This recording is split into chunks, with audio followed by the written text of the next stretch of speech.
Lisa is freaking out because her favorite Hollywood hunk just rolled into Bayside. Now, we've seen Lisa keep her cool around celebrities before, so Johnny Dakota must be something special. Johnny is looking for the principal, so instead of leading him to the right of this bank of lockers, Zach takes him down the middle of the hallway, which is fine if you're looking for a decent screech moment.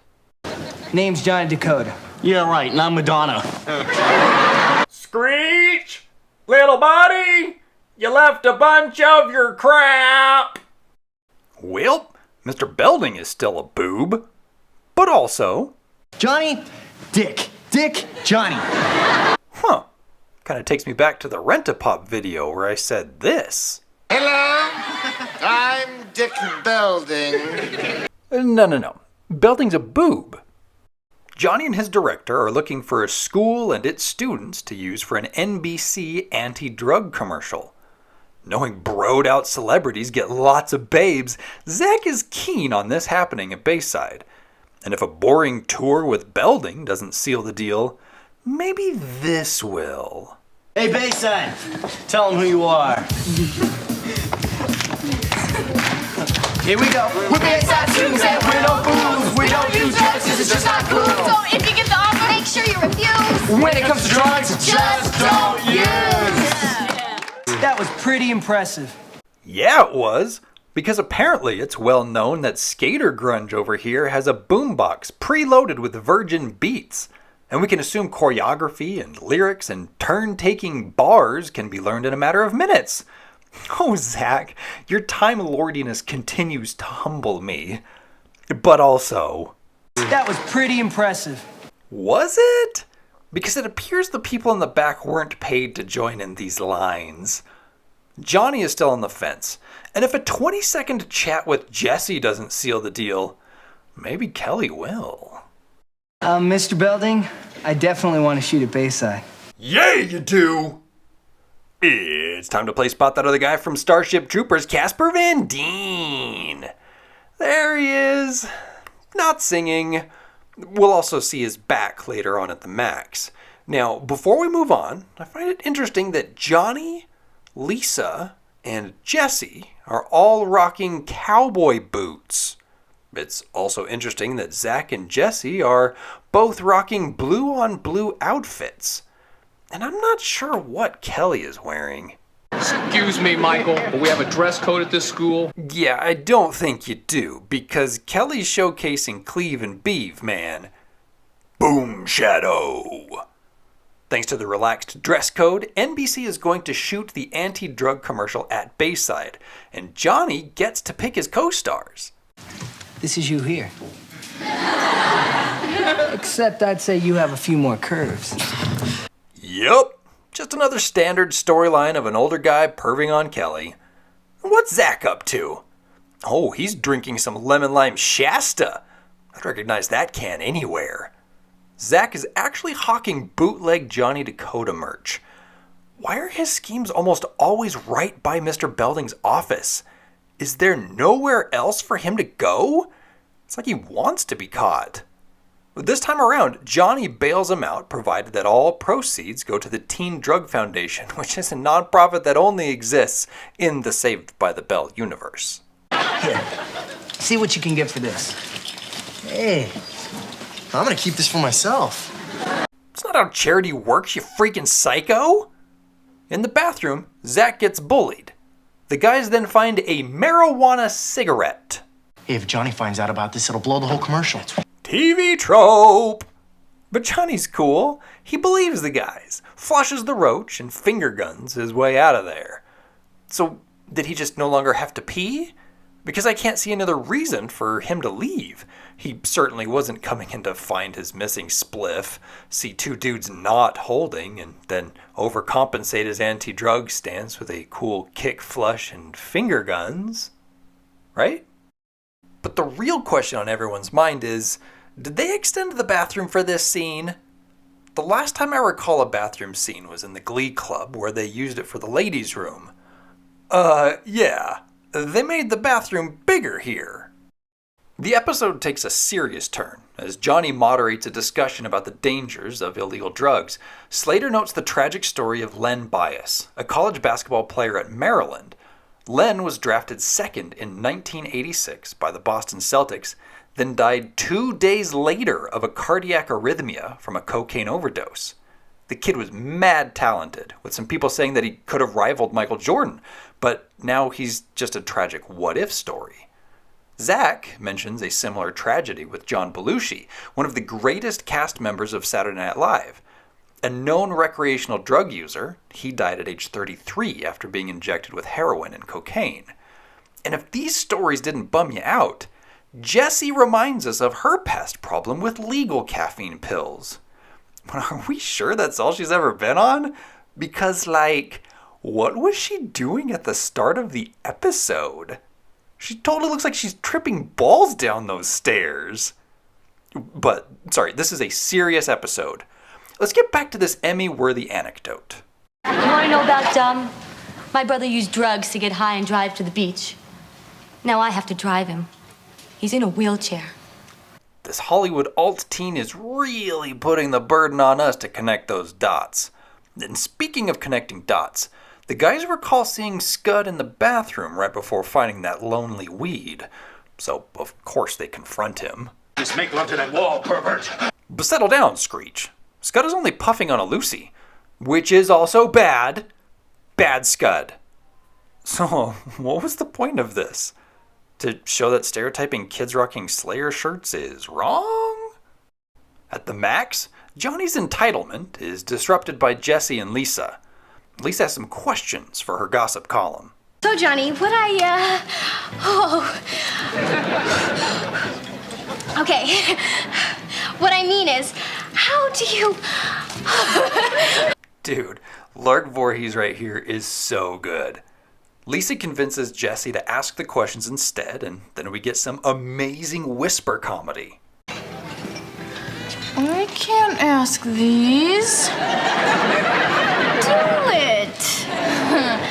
Okay. The questions are dumb. Perfect for Lisa's proto-TMZ style of reporting. Zach shows up to get an autograph from Mrs. Belding, and then Johnny invites everyone out for a party. My first Hollywood party. I wonder if the Simpsons are going to be there. Ooh, just look at this party. Man, this scene is strange. First off, Johnny is filling Zach's head with superstardom, like this anti-drug commercial will catapult him into a life of fame and women. Does Johnny get off on hyping up high school rubes? Yeah, boy, biff that wink. And then we have Jessie dancing with celebrities like she's not committed to Slater. Because apparently this episode was produced after their breakup, but aired before it. So how's old AC doing? Striking out in every possible way.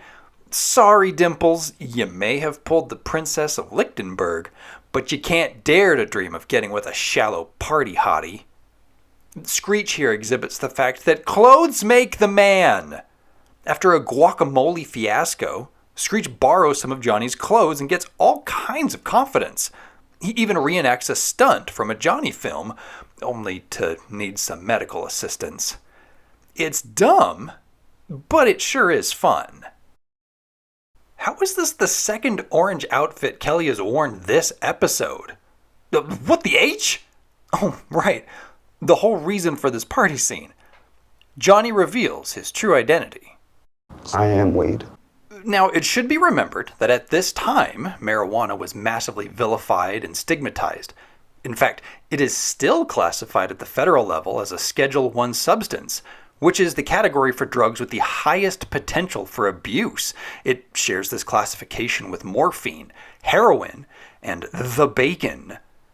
Fear of Mary Jane's wily and seductive ways had been stoked for decades, spurred on by propaganda, like the movie Reefer Madness, as well as concerned parents in an age where little research had been done outside the slacker effects of the drug. In our day, where dispensaries are on nearly every corner and some states allow marijuana to be enjoyed recreationally, it may seem crazy for this episode to flip out over a Hollywood star taking a hit. But those were the times, and that's why Zach and Kelly storm out of Johnny's party. It's the next day. It's time for the big commercial shoot, but Zach is conflicted. How can you smoke pot last night and tell these kids not to do it today? Money! That's what got Corey Feldman to do his anti-drug PSA while he was high as sin. In fact, this commercial is what inspired the plot of No Hope with Dope. And remember how in the past Zach got a jacket that he thought defined him, only to learn otherwise and chuck it for honor and true friendship? Same, Johnny. Same. Unable to stomach Johnny's hypocrisy, the gang begins to bail on the tainted commercial. Lisa gets some more baller screen time. You know, when I wanted to talk to you, I couldn't. Now that I can, I don't want to. Kelly's out, so Johnny is also out. Mr. Belding understands why the students quit and applauds them for their integrity. He may also have a way to keep that commercial at Bayside. Intentional boom!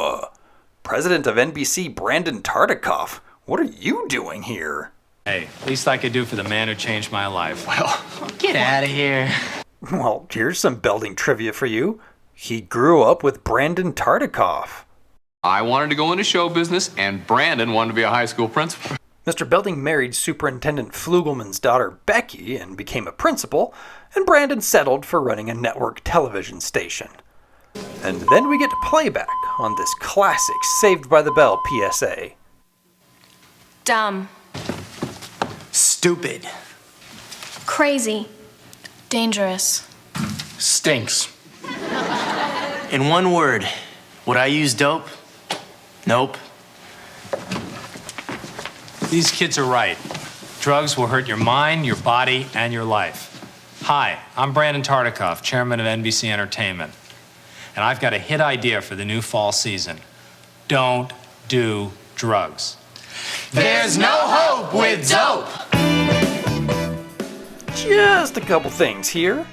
What's up with AC's cutoff football jersey? Maybe we'll get to see his abs. Maybe we won't. As to Screech, nobody outside of Bayside will know to associate him with the inside of a locker, so this visual joke slightly derails the message, as noted by the audience's reaction. Stinks. In one word. Nice try being serious, Zach. Screech popped out of a locker again. And speaking of Zach, he wasn't sitting there when Brandon Tartikoff started his lines. Was this really playback?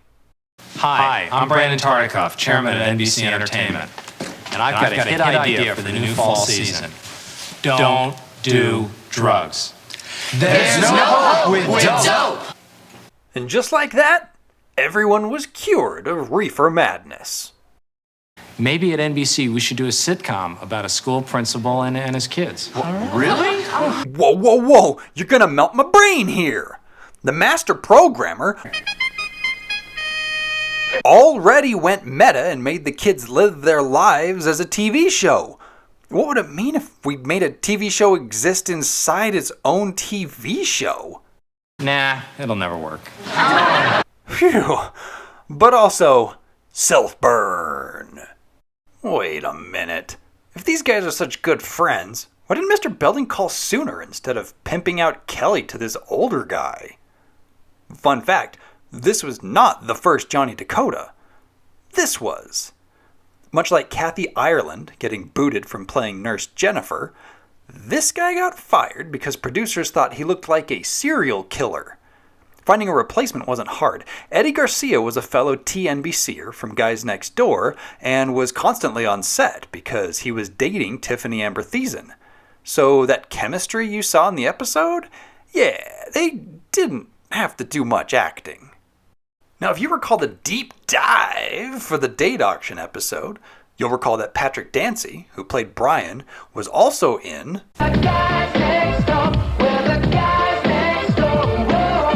The Guys Next Door was a boy band, and they had a TV show on NBC Saturday mornings. It ran for one season and featured skits, interludes, and music videos. There is only one way for me to describe this project. For instance, take this dancing. Now, what would I compare it to? Yeah. Much of Eddie's career has been as a dancer. If it wasn't with his own group, he could be seen in Michael Jackson videos. He could also be seen in Janet Jackson videos. He could also be seen on tour with Michael Jackson. He's done choreography and dancing with Jennifer Lopez, Paula Abdul, and Ariana Grande. Currently, Eddie runs Camp Me, which fosters movement and empowerment through dance. Captain Weed here was played by one of the production assistants, Gib James. He also played the Rustler Slater beat in Hold Me Tight. And what about Scud, you say? Well, if you know, you know. Lisa, relax. You're going to crack your makeup.